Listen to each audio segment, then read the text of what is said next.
Καλώς ορίσατε στο σημερινό Jenny's Fashion Diary. Εγώ είμαι η Jenny και αυτό είναι το ημερολόγιο μόδας μου. Στο σημερινό λοιπόν επεισόδιο θα προσπαθήσει να με κάνει άνθρωπο η Αγγελική Τάγαρη, το πιο παραμυθένιο κορίτσι της ελληνικής μόδας. Ακολουθήστε μας!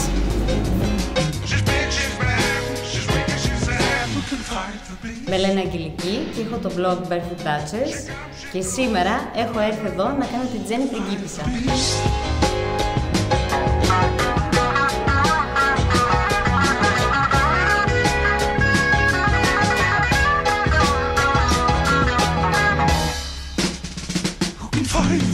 Οι περισσότεροι γελάνε γιατί λέω barefoot, γιατί έχω πάνω από 100 ζευγάρια παπούτσια. Οπότε barefoot δεν μπορώ να είμαι. Το barefoot λοιπόν είναι χιουμοριστικό, δεν είναι αληθινό και έχει και διτή σημασία.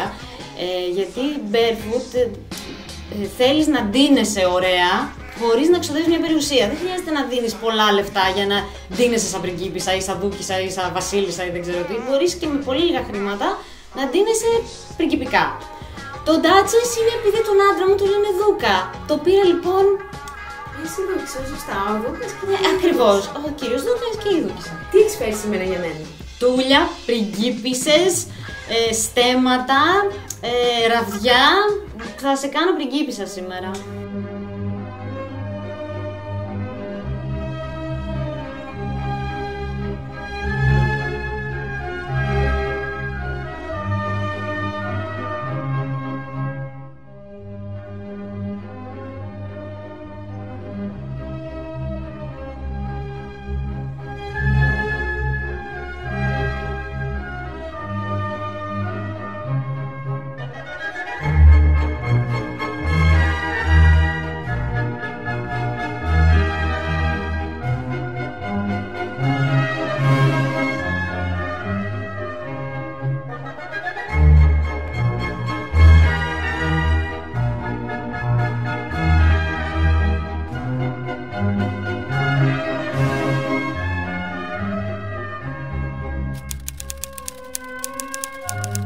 Γεια σας, είμαι η Ειρήνη, είμαι make-up artist και hairstylist και σήμερα θα σας δείξω πώς μπορούμε να σχηματίσουμε τα τέλεια χείλη. Πριν ξεκινήσουμε να τα βάφουμε, μπορούμε να κάνουμε μια μίνι προετοιμασία σπίτι με πράγματα που έχουμε μέσα στην κουζίνα μας. Μπορούμε αρχικά να πάρουμε λίγο μέλι, λίγη ζάχαρη και λίγο λάδι, να φτιάξουμε ένα σκραπ και να το απλώσουμε πάνω στα χείλη μας.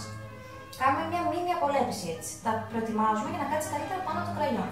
Στη συνέχεια, παίρνουμε ένα μολύβι. Ανάλογα τι χρώμα θέλετε να φορέσετε.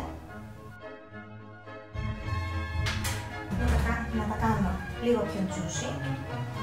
Θα βάλω από πάνω λίγο lip gloss. Την ίχνεψη εσείς, έτσι είναι και είναι καλύτερο. Αυτό από εμάς για σήμερα. Σας ευχαριστούμε πολύ.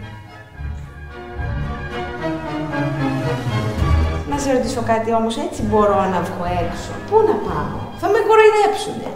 Και τι σε νοιάζει να σε κοροϊδέψουνε? Είναι κακά τα αγόρια. Και τα κορίτσια ακόμα περισσότερο. Αλλά δεν μας ενδιαφέρει τι λένε οι άλλοι. Ποτέ. Αλλιώς δεν ήμασταν πριγκίπισσες. Έχεις το απόλυτο δίκιο. Δηλαδή, εσύ ντύνεσαι έτσι και στην καθημερινότητά σου. Ναι. Θα πήγαινες στη δουλειά σου έτσι, αν είχες μια δουλειά γραφείου? Δουλειά γραφείου. Εάν έπρεπε να πάω στη δουλειά του γραφείου, δεν θα φορούσα το φόρεμα αυτό. Θα φορούσα όμως αυτή τη φούστα με φλατ και αυτή την μπλούζα. Με φλατ παπουτσάκι, όχι τακούνι. Το στέμα. Το στέμα όχι, δεν θα το φόρεγα στο γραφείο, αλλά θα το φόρεγα σε μια βάφτιση, για ένα δείπνο έξω με τον αγαπημένο μου.